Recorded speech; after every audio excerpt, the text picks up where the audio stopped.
Der Bloodhound ist ebenso unter der Bezeichnung Bluthund, St. Hubertushund oder Chien de Saint-Hubert bekannt. Er zählt zu den ältesten Laufhunden, die in der Meute sogar Hirsche jagen können. Geschichte und Herkunft des Bloodhounds. Im 2. Jahrhundert nach Christus verwendeten bereits Gallier und Kelten die Vorfahren der Vierbeiner mit ihrer ausgesprochen guten Nase als Jagdhunde. Später züchteten Mönche den Hubertushund im namensgebenden Ardennenkloster Saint-Hubert und als die Hunde im 11. Jahrhundert nach England gelangten, entstand der Name Bloodhound. Bis ins 16. Jahrhundert setzte man sie in den königlichen Jagdmeuten als Laufhunde ein. Man geht davon aus, dass die Hunde den Namen Bloodhound erhielten, weil sie die Blutspur von verletztem oder angeschossenem Wild, in der Jägersprache auch Schweißspur genannt, besonders gut aufnehmen und verfolgen können. Vielerorts in Europa wurde die Rasse auch als Ardennenbracke bekannt. In den amerikanischen Südstaaten verwendete man die begnadeten Spurensucher sogar zum Aufspüren flüchtiger Sklaven und noch heute setzt man die Hunde in den USA und Kanada bevorzugt zur Suche vermisster Menschen ein. Erscheinungsbild des Bloodhounds. Die von der FCI vorgegebene ideale Widerristhöhe sollte bei Rüden 68 cm betragen, während Hündinnen etwa 62 cm groß sein dürfen. Die Größe kann bei beiden Geschlechtern um 4 cm nach oben oder unten abweichen. Rüden können gemäß Rassestandard 46 bis 54 Kilogramm wiegen, während Hündinnen etwa 40 bis 48 Kilogramm auf die Waage bringen sollten.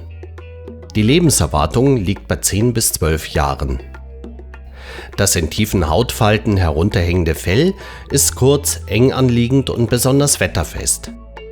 Laut FCI-Standard sind die Farbkombinationen Schwarz- und Lohfarben, Leberfarben und Lohfarben sowie einfarbig rot anerkannt.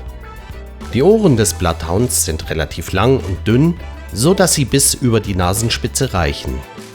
Beim Laufen kommt der Hund, seiner Bestimmung des Aufspürens entsprechend, bequem mit der Nase bis auf den Boden.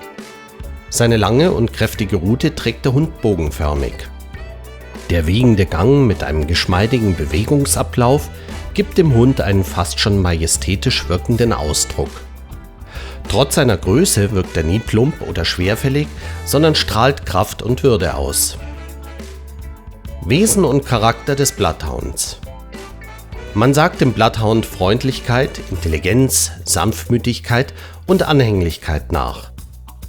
Der Schweißhund, wie er in der Jägersprache genannt wird, ist in der Lage, selbst ältere Spuren unter ungünstigen Voraussetzungen aufzunehmen und zu verfolgen. Daher wird der Lauf- und Meutehund auch gerne als Fährtenhund und zum sogenannten Mantrailing eingesetzt. Hat der liebenswerte Riese mit den tiefen Hautfalten und dem treuen Blick erstmal eine Fährte aufgenommen, so folgt er dieser mit großer Beharrlichkeit. Dabei lässt er sich von nichts und niemandem mehr ablenken. Hier muss sein Besitzer auch eine gewisse Nachsicht zeigen, denn das konsequente Verfolgen einer Fährte gehört nun mal zu den Urinstinkten des Bloodhounds. Bloodhounds sind sehr stark auf ihren Besitzer fixiert, kinderlieb und somit auch als Familienhunde geeignet. Sie sind sensibel, zurückhaltend und bisweilen ein wenig sturköpfig. Es scheint so, als überlege der Bloodhound jeden der menschlichen Befehle erst einmal gründlich, ehe er ihn ausführt. Der sensible Hund benötigt also eine starke Führung und gehört nicht in Anfängerhände.